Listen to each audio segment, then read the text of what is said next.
नाही निवांत. काय ठेवलंय आज रक्तदान? इकडे तुम्हाला सांग दीपाली आणि मामाचे पोरगे हे आमचा कासाबाई जेवला. आणि तर मित्रांनो, तर एवढ्या आशेने आपल्याकडे सर्वजण येतात, छान वाटतं बरं का आल्यानंतर. तर हे आज बघितले का आपले दादा, कुठून आले दादा तुम्ही? मोहोळवरून. काय प्रॉब्लेम होता तुमचा चॅनलचा? म्हणजे कसं आहे, नवीन असतात तर त्यांना मॉनिटायझिंग चॅनल करायचा होता, त्यावरती कॉपीराइट बरेच जणांचे डेमोनो चॅनल होऊन येतात. म्हणून मीच म्हणलं मॉनिटायझिंग तुम्हाला त्यातली काय माहीत नसली तर तुम्ही या, कारण त्याचे काय थंबनेल टायटल वगैरे चुकीचे असतात, त्यामुळं एवढ्या दिवसाची मेहनत त्यांची वाया जाईल. म्हणून म्हणलं या येतवर. तर ॲक्च्युली मॉनिटायझिंग चॅनल झालेलं फक्त कर टॅक्स फॉर्म पुढं आलता, त्यांना कसं भरावं ते समजणार, ते अपडेट येत राहते. तर त्यांना समजून सांगितलं, पूर्ण चॅनल चेक केला, समजा व्यवस्थित आहे, डॉलर वगैरे समजा चालू. फक्त व्हेरिफिकेशन आयडेंटिटी भरण्यासाठी $12 व्हायला लागतात.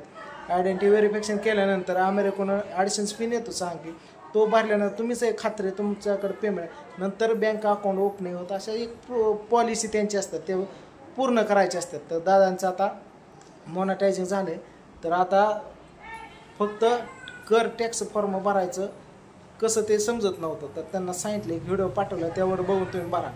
आज मोहोळवरून आले एवढ्या लांबून, तर छान वाटलं. वाघमारे कुटुंबाला भेट दिली, आले बाबा.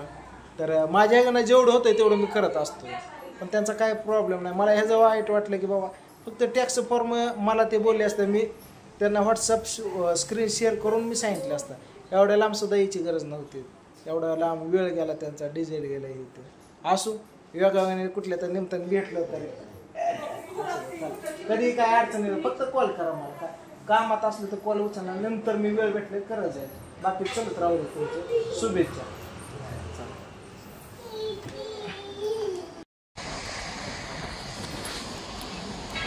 कुठं आलोय आपण? ठवारा मटन थाळी स्पेशल.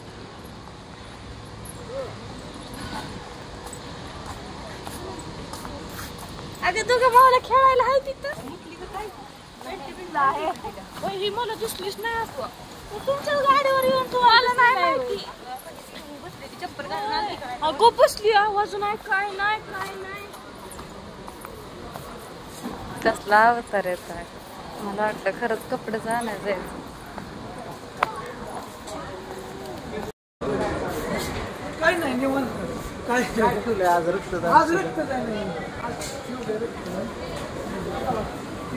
होते एक जण म्हणलं शिबिर केलं होतं, तुमच्या मनाने काय म्हणता झालीकडे. आता व्हिडिओ बघून बघून जमलो की काय काय झालं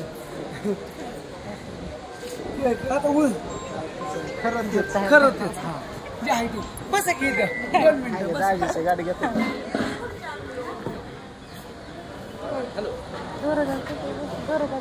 दुर्गा राहिली पाठवा तिला घे.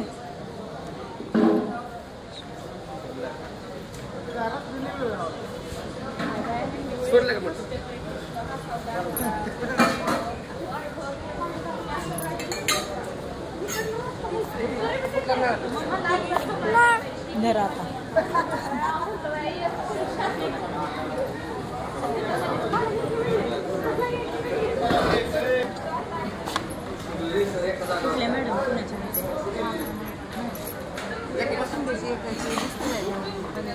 तर इथं बारामतीमध्ये आलतो, तर आपले रुद्राक्ष भैया, तर ह्यांच्याकडे एकदम बारामतीची हस्ती मोठी, तर समधी ओळखत असतात. तर त्यांना सुद्धा आपण तिकीटं दिलेली आणि त्यांनी सुद्धा 100 तिकीटं घेतलेली आहेत आणि पूर्ण त्यांचे जेवढे लेडीज आहे त्यांच्यासाठी इन्व्हाइट केले कार्यक्रमासाठी आणि त्यांच्या फॅमिलीसाठी आपण रिझर्व पूल चला हे घालून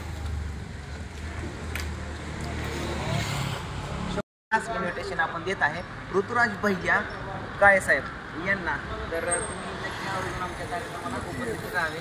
धन्यवाद धन्यवाद, थँक्यू.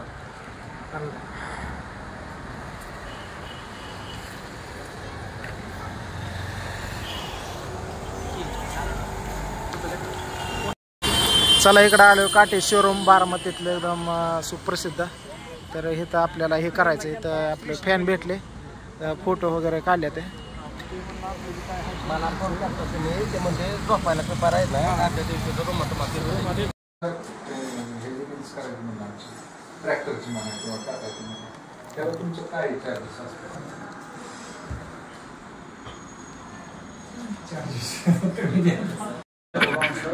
स्पॉन्सर पण ठेवले ते. आम्ही सगळे कलाकार मेन आहे आणि आम्ही स्टेजवर आहे. आम्ही असणार कॉन्टॅक्ट सगळे, त्यामुळे मग थोडे व्हॉलेंटियर आहेत आपले 10-15 बाबा 100 वाले. आज सकाळ पाहिजे आमच्या समोर कोण बोलतो कोणासाठी. बारामतीमधील Tata motor showroom truck bus वगैरे समजा नवीन तुम्हाला इथे भेटेल. इंदापूर रोडलाच बारामतीमधील काटे शोरूम आहे. तर यांचे ओनर मालक वगैरे समजे कामगार हे ते सर्व मॅनेजर सर्व आहेत. तर ह्यांना आपण स्पेशल आपल्या 24 तारखेला होणाऱ्या कार्यक्रमाला इन्व्हाइट केलेलं आहे. त्याबद्दल आपली पूर्ण टीम त्यांच्या भेटीला आलेली आहे. तर मित्रांनो त्यांनीसुद्धा 200 वाली एक 100 तिकीटं ऑन द स्पॉट घेतलेले आहेत आणि तसेच स्पेशल त्यांना आपण इन्व्हाइट केलेलं आहे ऑल फॅमिलीसाठी. तर त्यांनी या कार्यक्रमाला येऊन आपली शोभा वाढवावी व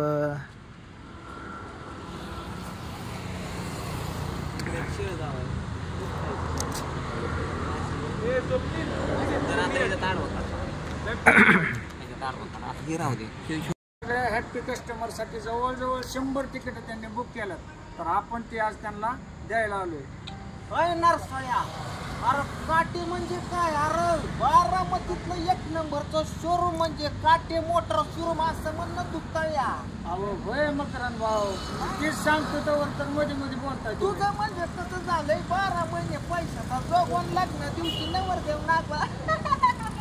सांग त्यांना कार्यक्रमाला यायला. नाही मंडळी, तुम्हाला सगळ्यांना कार्यक्रमाला यावं लागते बरं का. मी माझ्या गंगीला घेऊन येतोय आणि पुढच्या वर्षी आपल्याला ट्रॅक्टर पण घेऊन जायचं आहे बरं का. इथनं कोण जर शेतकरी असेल तर आपल्या इथून काटे साहेबाची ट्रॅक्टर घ्यायचा बरं का. काय काटे साहेब? नाही मला ऊस तोडायची मशीनच न्यायची. अगं बाबा दणका लावतो का काय? नाही तेच न्यायची आपल्याला. काय किती कोटेशन आहे त्याचं? 95 लाख रुपयापर्यंत आणि त्या पैसे घेऊन सरपंचा सकट बायको इथली तरी 95 लाख कुठून आणता? चला बाबा सबसिडी असते. सबसिडी असते होय. चला चला कार्यक्रमाला या.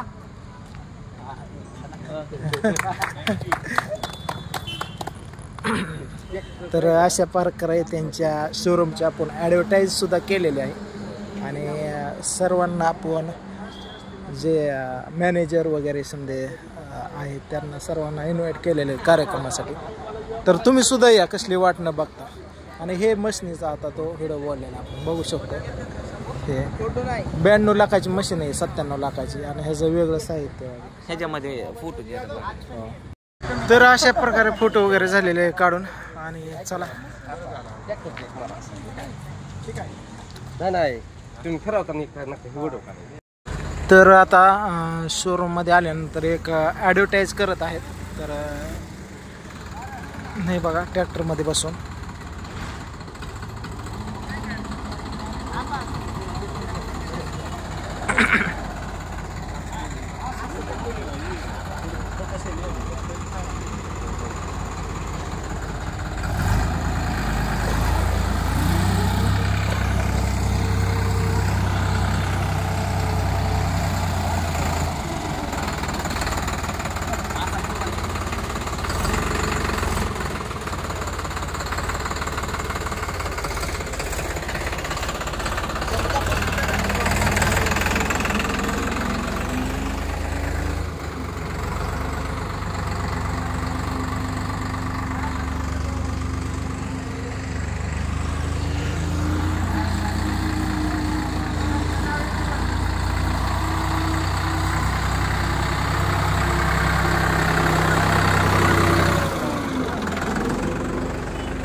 चला. आता किती वाजले ते? आता 11 वाजले. 11 वाजता आमची जेवणं झालेली आहेत. इकडं प्रियंकाने मस्त बघे पनीरची भाजी चपात्या वगैरे केलत्या.